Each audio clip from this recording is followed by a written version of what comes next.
ஜம்மு காஷ்மீர் இந்தியாவோட முக்கியமான ஒரு சுற்றுலா தலமா ஜம்மு காஷ்மீர் காணப்படுது. தொடர்ச்சியாக நடைபெற்ற உள்ளூர் தாக்குதல்களை தொடர்ந்து தற்போது ஒரு அமைதியான சூழ்நிலை ஏற்பட்டதை அடுத்து சுற்றுலா பயணிகள் அதிகமாக செல்லக்கூடிய ஒரு இடமாக ஜம்மு காஷ்மீர் காணப்படுது. ஆனா இந்த ஒரு அமைதியான சூழல் காணப்பட்ட இடத்துல நேற்று மாலை முதல் மிகவும் பரபரப்பான நிலை ஏற்பட்டிருக்கு. இந்தியாவை மட்டுமல்ல, முழு உலகத்தையும் தன்பால் ஈர்த்திருக்கு ஜம்மு காஷ்மீர்.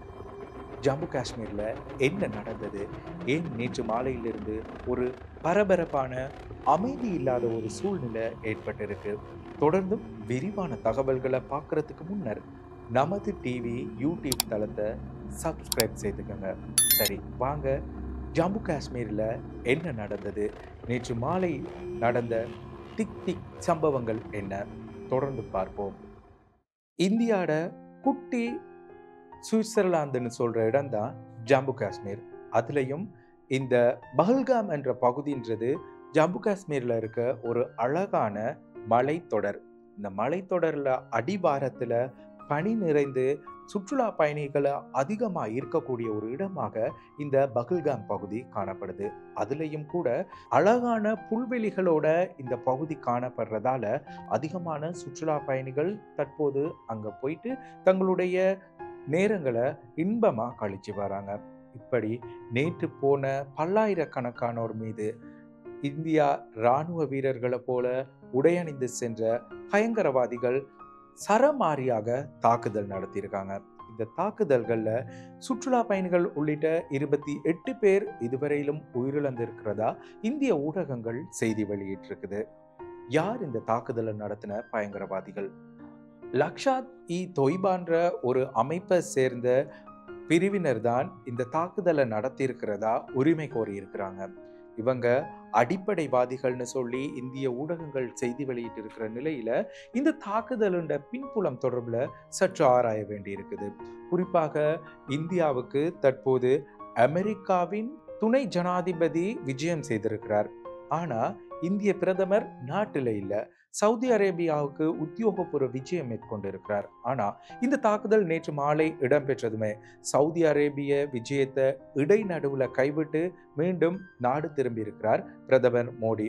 இன்று காலை உடனடியாக தேசிய பாதுகாப்பு பேரவையை கூட்டி இந்த விடயம் தொடர்பான அவசர கூட்டம் நடைபெறுவதா தெரிவிக்கப்படுது. அது மாத்திரமின்றி பாதுகாப்பு அமைச்சு அதே போல அமைச்சரவை கூட்டங்களும் தற்போது நடைபெற்று வருது.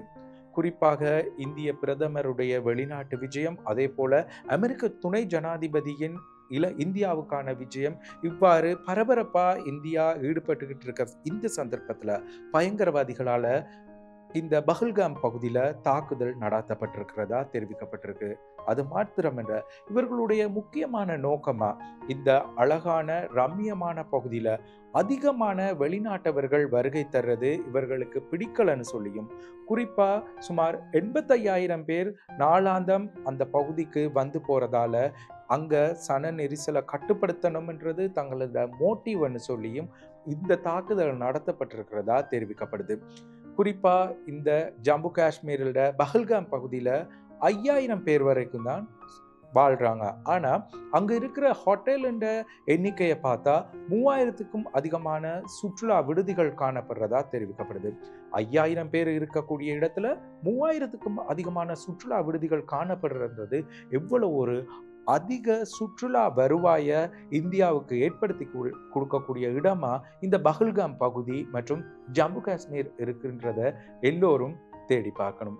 இப்படி இந்தியாவோட சுற்றுலா வருவாய இலக்கு வச்சு இந்தியாவுக்கு வரக்கூடிய வருமானங்களை தடை செய்யும் முகமாக இந்த பயங்கரவாதிகளால தாக்குதல் நடத்தப்பட்டிருக்குது. 3 பேரால நடத்தப்பட்ட பயங்கரவாத தாக்குதல்ல ஒருத்தருண்ட படம் துப்பாக்கியுடன் இருப்பது வெளியாகி இருக்கு.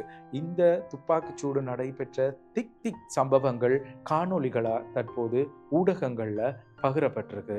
ஜம்மு காஷ்மீரை பொறுத்தவரையில தற்போது அமர்நாத் வழிபாட்டு காலம் ஆரம்பிக்கப்பட இருக்குது. ஆகவே இந்த தற்போது ஏற்கனவே அதிகளவான சுற்றுலா பயணிகள் வருகை தர்ற இந்த காலகட்டத்தில் தொடர்ச்சியா அமர்நாத் சுற்றுலா வழிபாட்டு ஈடுபட இருக்கிற காரணமாகவும் இதனையும் இலக்கு வச்சு இந்த பயங்கரவாத தாக்குதல் இடம்பெற்றிருக்க கூடும் என அங்கிருக்கக்கூடிய ஆய்வாளர்கள் தெரிவிக்கின்றனர்.